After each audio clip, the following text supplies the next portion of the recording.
Plenary meeting of the General Assembly School. Plenary meeting of the General Assembly School to order. I declare open the 69th regular session of the General Assembly. Distinguished delegates, ladies and gentlemen, I extend my welcome to guests today at the session of the General Assembly.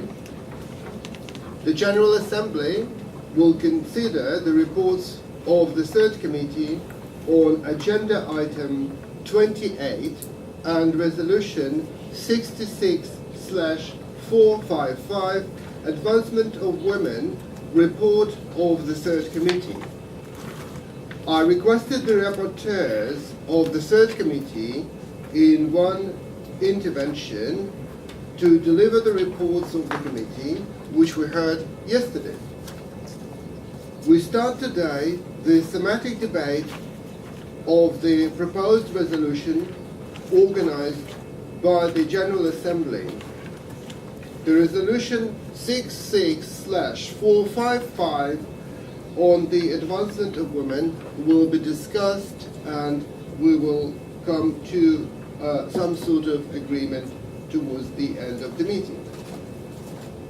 Again, I welcome all distinguished delegates and representatives here today, and I pass the word on to our first delegate today, representing Her for She campaign, UN Women Goodwill Ambassador, Mrs.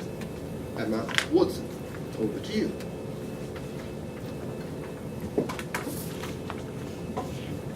Good afternoon, ladies and gentlemen. 6 months ago, we launched a campaign called He for She.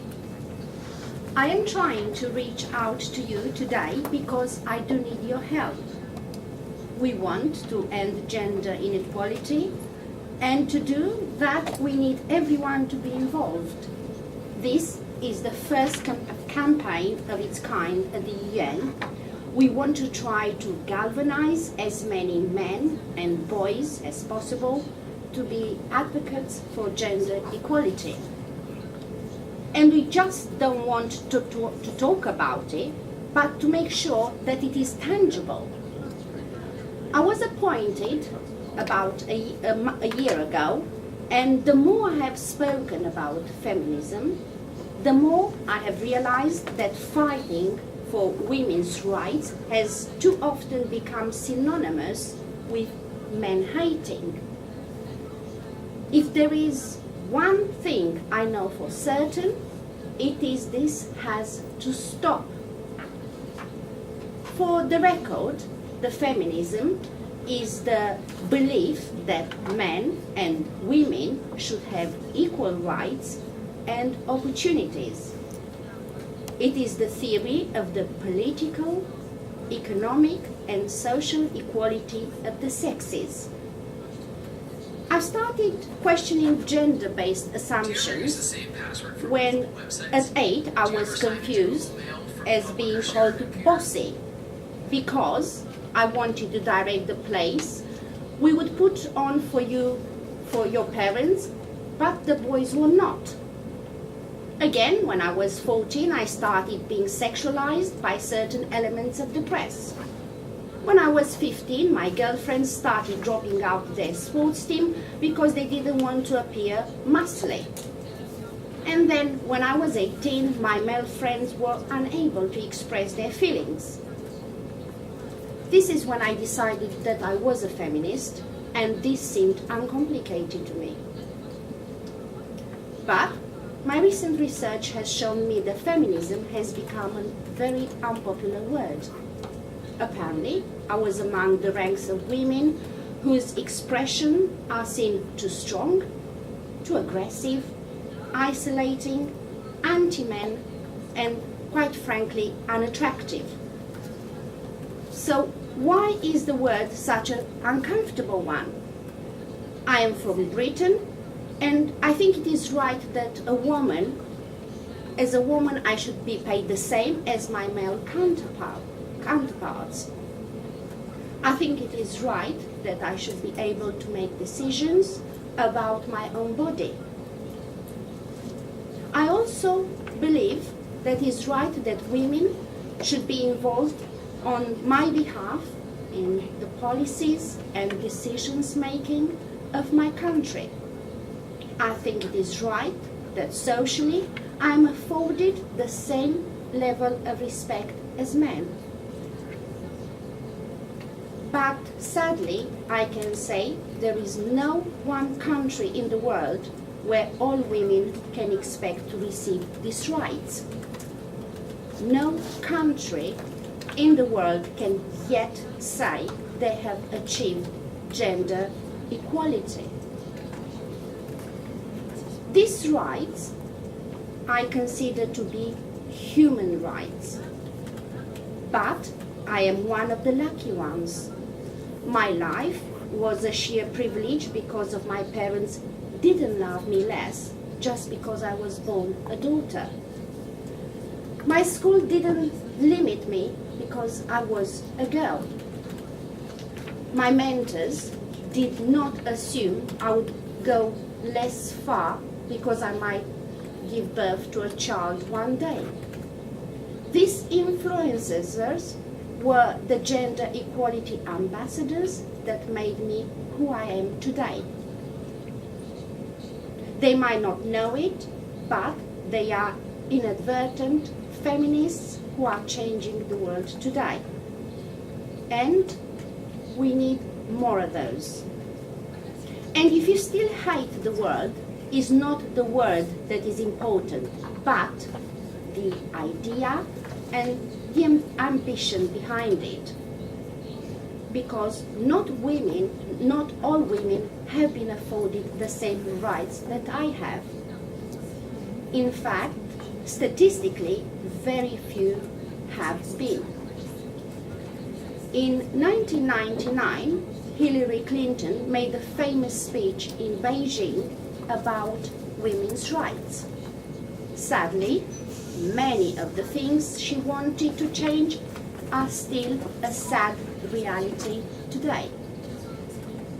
But for what stood out for me the most, it was that only 30% of her audience were male. So how can we affect change in the world when only half of it invited or feel welcome to participate in the conversation? Men, I would like to take this opportunity to extend your formal invitation. Gender equality is your issue too. Because to date I have seen my father's role as a parent being valued less by society, despite my needing his presence as a child as much as my mother's. I have seen young men suffering from mental illness, unable to ask for help for fear it would make them look less macho. In fact, in the UK, suicide is the biggest killer of men between 20 and 49 years of age, eclipsing road accidents, cancer, and coronary heart disease. I have seen men made fragile and insecure by a distorted sense of what constitutes male success. Men don't have the benefits of equality either. We don't often talk about men being imprisoned by gender stereotypes, but I can see that they are, and when they are free, things will change for women as a natural consequence.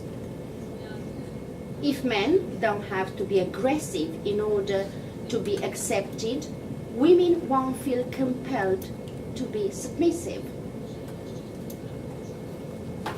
If men don't have control, women won't have to be controlled. Both men and women should feel free to be sensitive. Both men and women should feel free to be strong. It is time that we all perceive gender on a spectrum, not as two opposing sets of ideals. But if we stop defining each other by what we are not and start defining ourselves by what we are, we can all be freer, and this is what he for she is all about. It's all about freedom.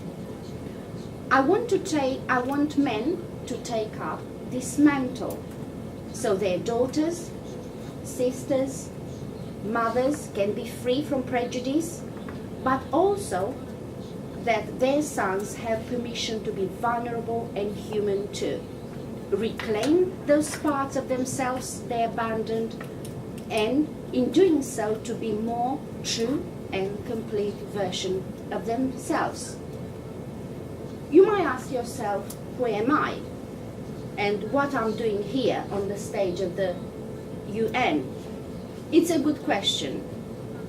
And trust me, I have been asking myself the same question. I don't know if I'm qualified to be here. All I know is that I do care about this problem.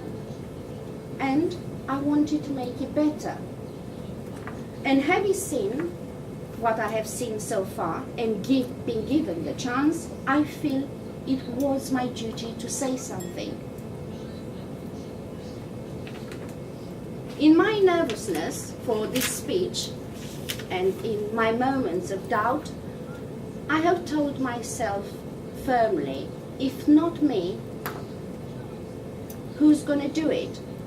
If you do have similar doubts when opportunities are presented to you, I hope these words might be helpful.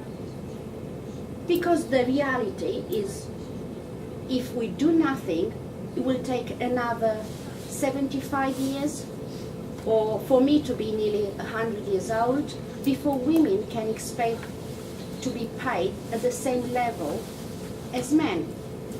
15.5 million girls will be married in the next 16 years as children. At the current rates, it won't be until 2086 before all rural African girls will be able to receive a secondary education. If you believe in equality, you might be one of those inadvertent feminists I spoke of earlier. And for this, I do applaud you. We are struggling for a uniting world, but the good news is we have a uniting movement. And it is called He for She. I am inviting you to step forward, to be seen, to speak up, to be He for She. And to ask yourself, if not me, who? If not now, when? Thank you very much. Mrs. Watson, thank you very much for your presentation. I think in continuation of this topic, we have a member of the Secretary General Network of Men Leaders, Mr. Gary Barker, will continue the topic and how men and boys are engaged in gender equality. Over to you, Mr. Barker.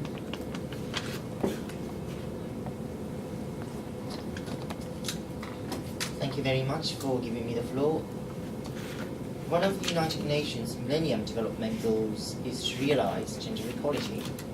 So clearly, it's one of the most important issues in today's world.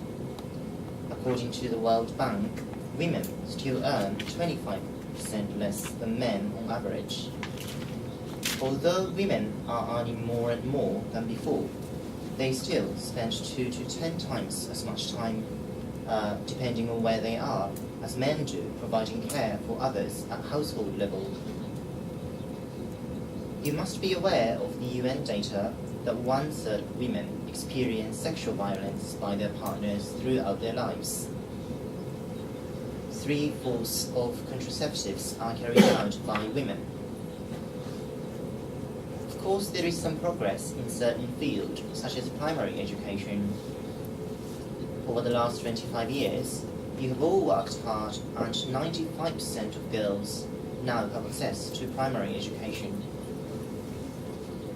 We believe that secondary education is even more important, so it will be a goal for the post-MDGs. I'm happy to see the commitment that you're all demonstrating here today to achieve gender equality, as this is an issue that is very close to my heart. Often, we tend to focus on empowering women when it comes to achieving gender equality. If women are given more power, be it economically or socially, will the problems disappear? We don't think so. That would be an incomplete approach. Our approach is to engage men and boys to achieve gender equality. They need help as much as women do. Not only would this benefit women and children, it would also benefit men themselves. I would like to elaborate on this today. But before that, I would like you to keep one thing in mind. We often try to put all men in one box, saying men are like this or men are like that. However, this one-size-fits-all notion is not very helpful. There are all sorts of men out there. There are cultural differences depending on whereabouts in the world you're talking about. Even if you're talking about a specific part of the world, due to cultural or economic factors, men there can change quite rapidly.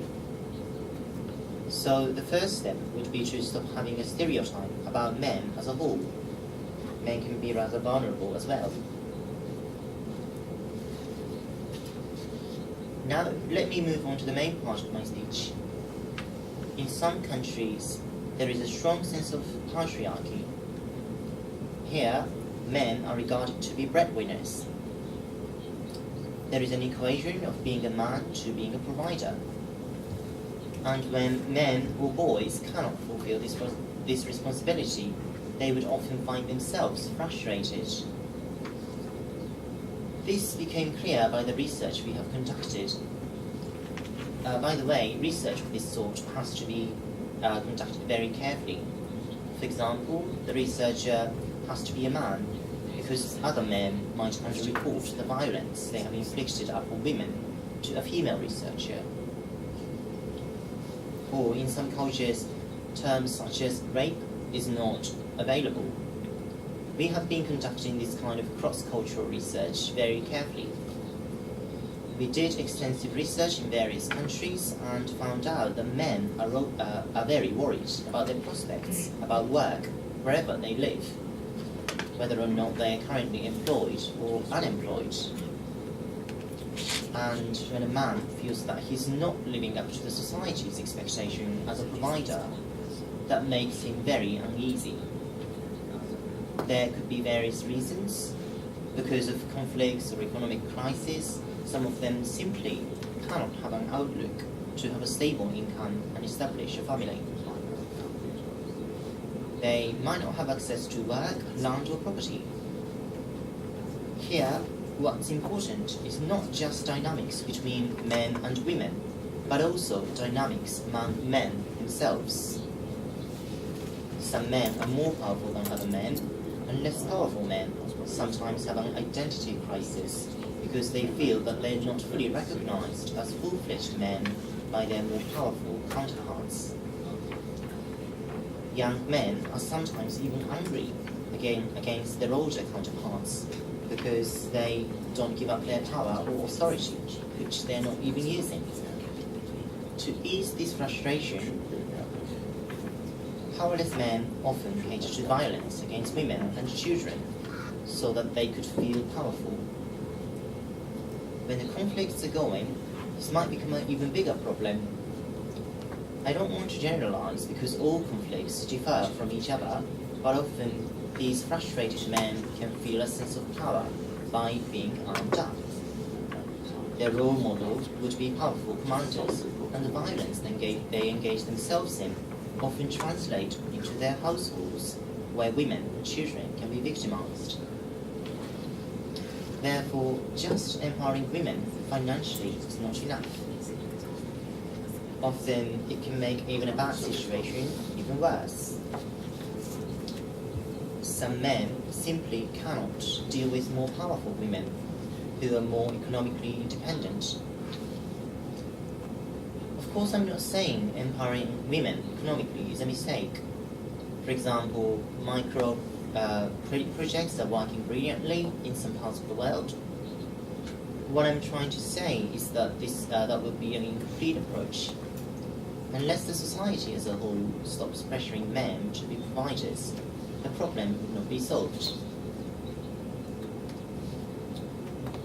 We have also conducted research on men about their experiences about violence. A large portion of men has experienced some kind of violence through the process of growing up, for example, as a form of corporal punishment. The problem is, when these men are not educated enough, they start associating this violence with some kind of authority. When men in question are better educated, then they can step back and think, well, my teacher or father was like that, but I don't want to do that myself. Also, what sort of people these men associate with is quite important. If they are surrounded by peers who have a value that there are many ways to be a man, these men can free themselves from the societal pressure, which will lead to less violence against women. On the other hand, if they are surrounded by other men who believe that men have to be breadwinners, they're more likely to cater to violence when they cannot meet that expectation. Actually, there are many community-based projects that are working quite well. There are some really good programs where men can sit through a number of sessions, as many as 15 times, to get guidance to learn that there are many ways to be men. However, our challenge is how to scale up such projects to policy level. A great example would be Norway. Norway ranks the first in the world in terms of gender equality. For example, there is a mandatory childcare leave for fathers, which would not be received well in certain countries. However, as people in Norway are fully aware that greater gender equality will benefit the society as a whole, they support politicians with gender equality agenda, so there is a positive cycle. Ladies and gentlemen, gender equality is not an issue that can be solved by only empowering women. I hope that I have convinced you that more engagement from men and boys is crucial to achieve gender equality. Thank you very much for your attention. Mr. Barker, thank you very much for your intervention. And now we are moving to our next speaker, an intervention from Mirella Yousafzai. She is a Nobel Prize laureate, and she is on our video link. Distinguished members of the UN, dear sisters and brothers, today is a day of great happiness for me, because I have the honor to address this august assembly and give voice to all those women across the world who cannot speak for themselves, women who are discriminated against on a daily basis just because they are women. I am here today to speak up for their rights, namely their right to gender equality and to education. For those who do not know me, my name is Mirella Yousafzai, and I come from Pakistan. Many women in Pakistan have their rights trampled on, and this has to stop. It is crucial for women in our society to be educated, because education empowers women to speak up for their rights. The international community has the duty to support women in their struggle, especially because women can act as agents of peace and stability in those countries that are most exposed to the threats of radical movements, my country included. Indeed, women are the best weapon against extremism and radicalization. It is women who pass on culture and values to their children.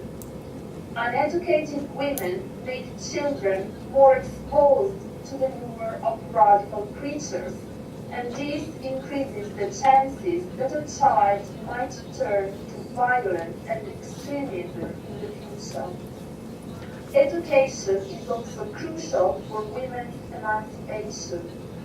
Indeed, without education, it is impossible for women to be on par with men. It is good news that thanks to the advances of new technologies, women across the globe are now becoming more aware of their rights, including the right to education. So we now see more and more girls who stand up for their rights. Look at me, for example. I was shot by the Taliban on my way to school in my hometown of Swan, in Pakistan. I wrote a book about my story. It is entitled I Am Mirella, the girl who stood up for education and was shot by the Taliban.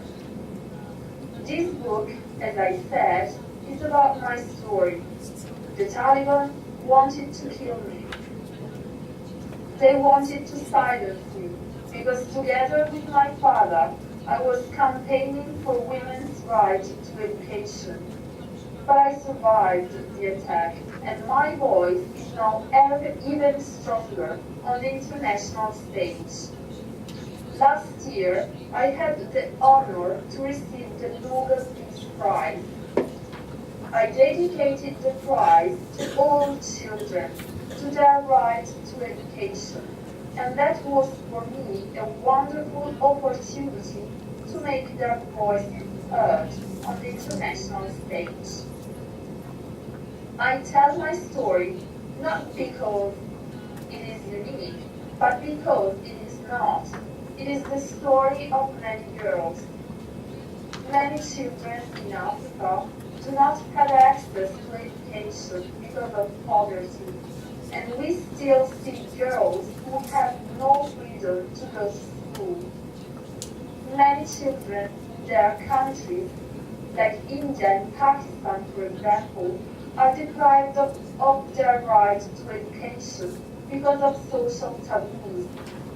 It is a vicious circle because it is precisely the lack of education that perpetuates the social taboos that deprive children of their right to education.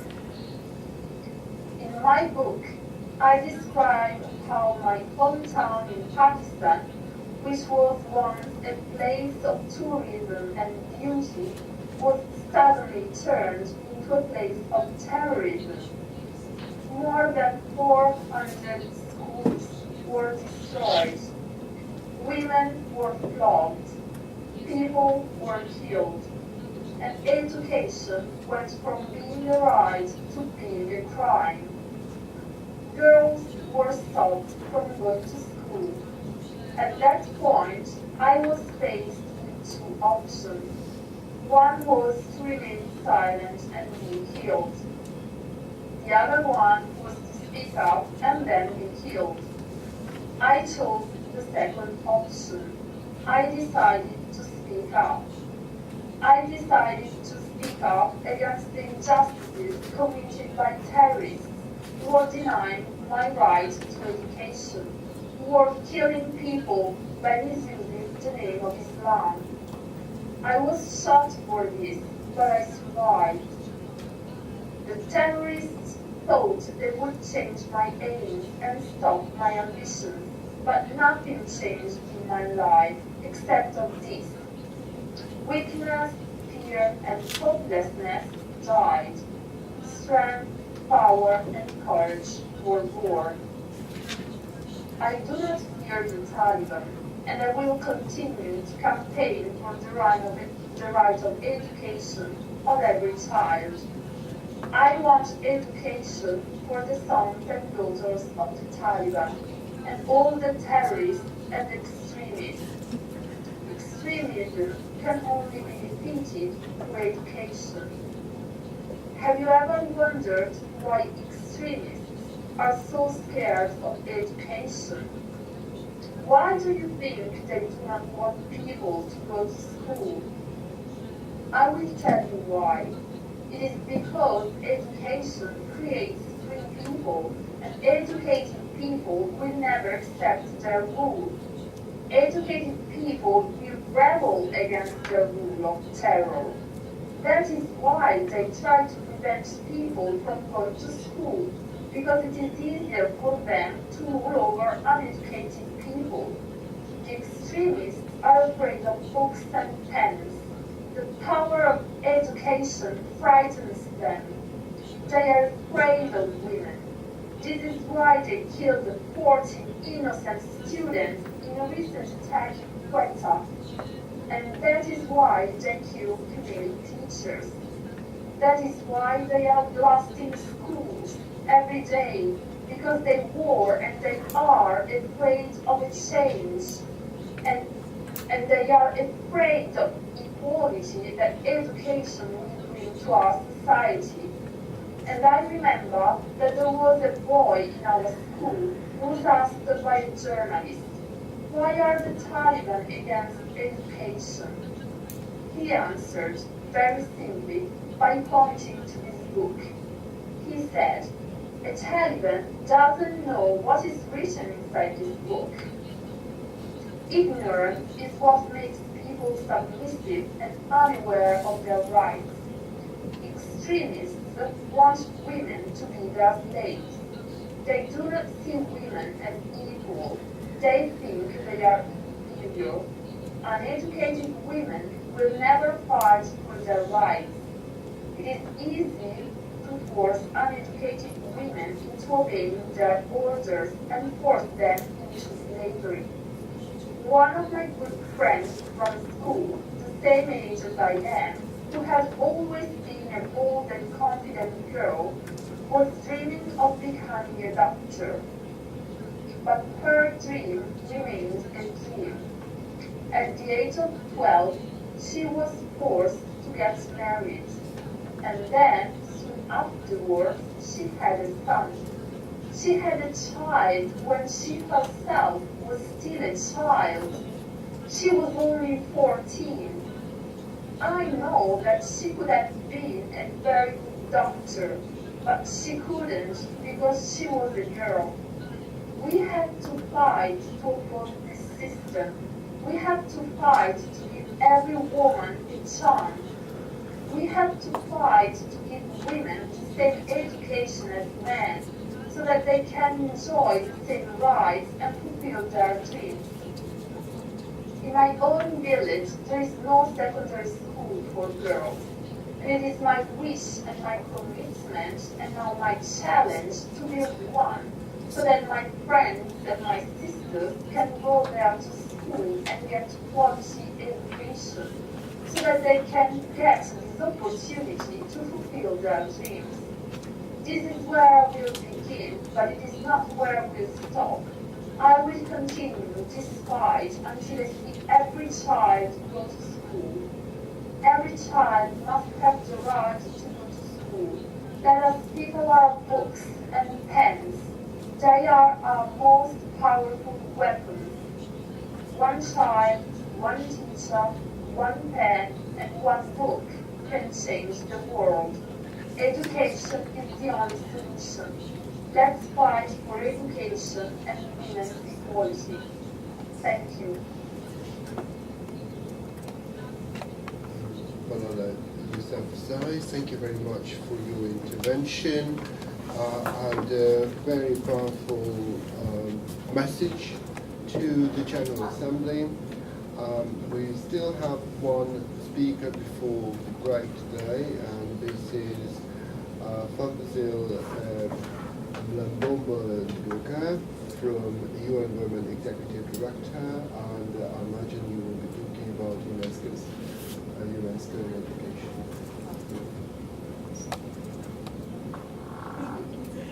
Excellencies, ladies and gentlemen, I am delighted to be able to join you today via video link. And I thank you for inviting me to participate in this very important discussion on promoting gender equality and empowering women and girls through education. At UN Women, we recognize the power and the indispensable nature of education and training for girls and young women. The recently released UNESCO Education for All Global Monitoring Report highlights the important role of education in advancing gender equality, but also overall development. But sadly, it also tells a worrying story. We see that universal primary education is likely to be missed by a wide margin. The number of children out of school was 57 million in 2011, half of whom lived in conflict-affected countries. In sub-Saharan Africa, only 23% of poor girls in rural areas were completing primary education by the end of the decade.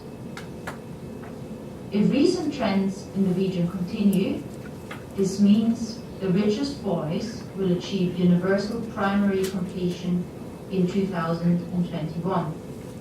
But the poorest girls will not catch up until 2086. We also see that many adolescents lack foundation skills gained through lower secondary education. In 2011, 69 million adolescents were out of school, with little improvement to this number since the year 2004.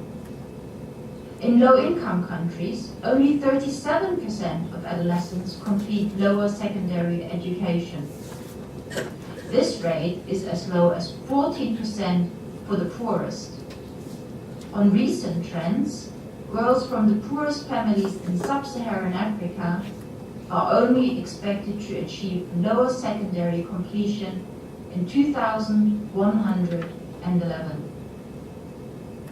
We see that adult literacy has hardly improved. In 2011, there were 774 million illiterate adults, which is a decline of just 1% since the year 2000.